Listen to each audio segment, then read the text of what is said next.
Deep in the universe, there is a sound that keeps playing, a sound that never stops, and it has been echoing for millions of years. And that sound is coming from a black hole.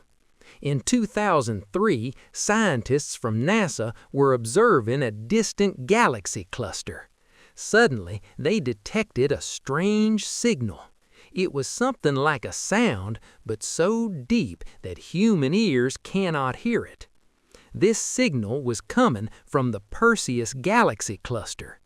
At the center of this cluster lies a massive black hole.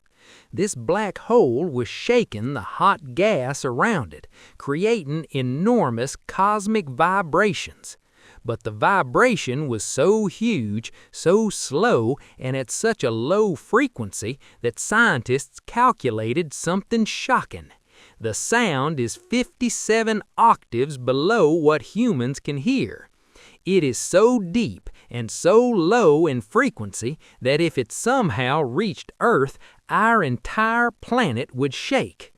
According to scientists, this black hole is producing an ancient cosmic scream, a sound that has been echoing through space for millions of years, and it may continue far into the future.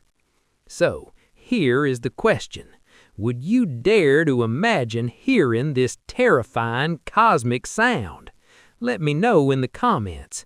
And if you enjoyed this video, don't forget to like and subscribe.